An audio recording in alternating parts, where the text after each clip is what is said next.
Right, so to get us started, a little recap. The last couple of videos have looked at the registers and units within the CPU. I would like you to pause the video and write down what each register and unit is doing at each stage of the cycle. Now, some of them won't be doing anything at certain stages, that's fine, just talk about the ones that are. Once you've written down everything you can remember about what the program counter, the memory address register, the control unit are doing, then unpause the video as the next slide has got the answers. Okay? So this is how the fetch, decode, execute cycle looks in terms of units and registers. The address is copied from the PC to the MAR. The data or instruction from the address that the memory address register has is copied to the MDR, and the program counter is incremented. We then move on to decode. In this stage, the instruction within the memory data register is decoded by the control unit, and based on what that is, whether it's load, save, add, subtract, the control unit will then prepare to action whatever the instruction is. Then the execute section of the FDE cycle is where the instruction is performed. So that might be loading some data, saving the data, like in the example we did in the previous video, it might be a calculation like 3 from 12, or it might just stop the program completely. Okay, so that was just a little recap of what we covered before. We're going to be moving on now to memory. Okay, now there's 3 main types of memory that we're going to be looking at: RAM, ROM and cache.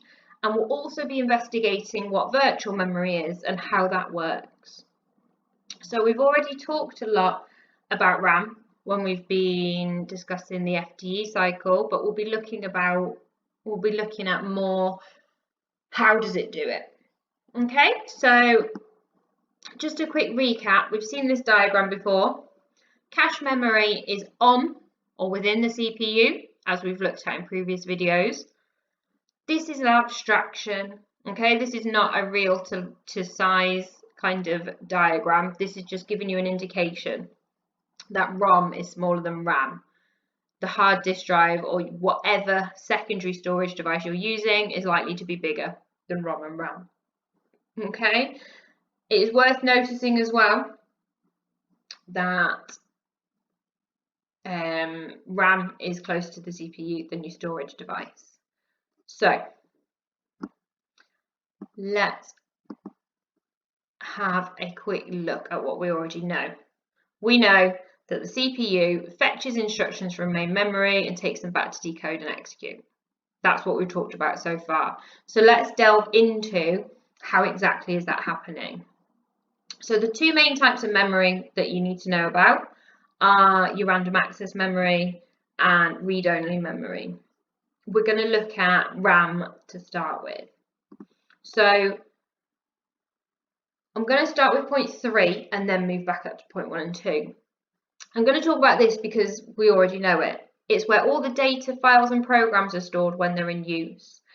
The fetch, decode, execute cycle that we've talked about, it's fetching, decoding and executing instructions about files and programs that you're using.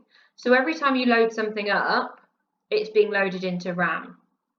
So if we have a look at what's in my RAM at the moment, you've got the File Explorer, the PowerPoint, a few Word documents, Microsoft Edge, which I'm not proud of, and the virtual machine. So I'm using a remote desktop. Also, the operating system is in RAM. So everything that you're using is within RAM whilst the power's on. And this is where we move back up to point 2. RAM only contains data, file and programs when the power is on. Okay, so volatile means it can change. So when the power's on, whatever you've loaded up is there. When there's no power, nothing's there. Okay, so if you don't save your work, if it's in RAM and then you turn your power off, you've lost that work.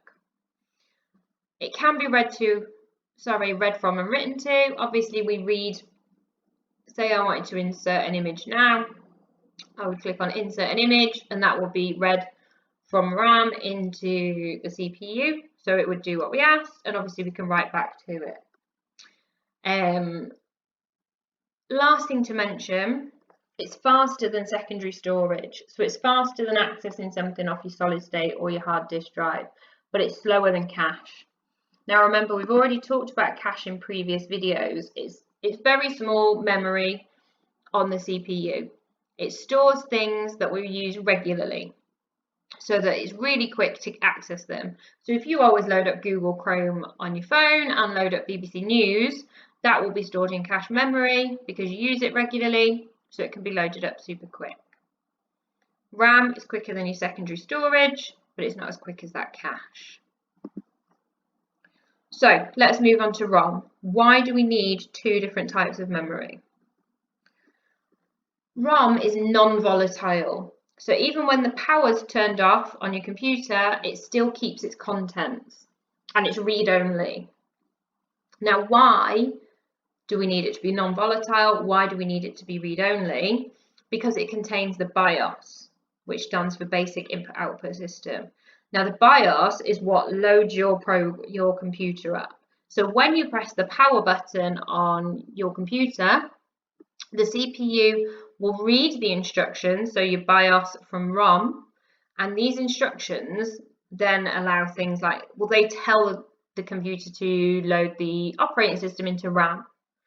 The operating system is what allows you to see the computer like this, with buttons and icons, rather than a command line black screen with white text that you have to type all the commands into. Okay, so without your BIOS, your computer won't work. We don't want to accidentally delete it, which is why we make it read-only, and we need it to be there when there's no power, because otherwise it won't be there when we need it to load up. There was a virus, I want to say early 2000s, that infected ROM and deleted its contents, which meant that your computer wouldn't power up. Okay, so those are your two main different types of memory. That's just a summary of both. Essentially, RAM is used to store temporarily the programs and documents that you're working on, whereas read-only memory is there to store your BIOS, so that your computer will load up. So let's see how these work in action. So if we look at this example, within RAM, obviously the operating system has to be loaded up so I can see everything I need. I am doing some coding in Python. So I've got the Python IDE loaded up. I'm going to take some screenshots of what I've done, so I've also loaded PowerPoint. Now, I might need to use a library that I'm not particularly familiar with, like Tkinter, or there might be a feature of the random library that I want to use. So I need to load up a web browser. Now, that web browser is bigger than the amount of space I've got left in RAM. What we don't want is for the computer to say, no space in RAM, you can't open it. We want to be able to open more programs if we need. So the way around this is what we call virtual memory. Now that is when a section of your secondary storage, so your hard disk drive or your solid state drive, where a section of that acts as RAM. So if we load Google Chrome into virtual memory, we can still use it. But because the CPU has to go to RAM and then RAM has to access the secondary storage, it's much slower.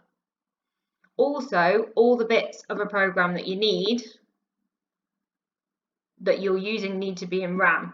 So in reality, this is a poor formatting job, you'd have a little bit of your PowerPoint program in RAM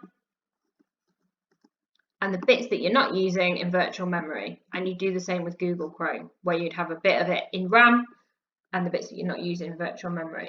So at the moment, for example, I'm not using any of the animations. So that section of PowerPoint could be in virtual memory because I don't need it. If I do start to use animations to put features in, that part of PowerPoint would need to be loaded into RAM so it can be used. So you can see how it's going to be super slow because not only are we having to do the FDE cycle here, we're then having to move parts of the program between virtual memory and RAM.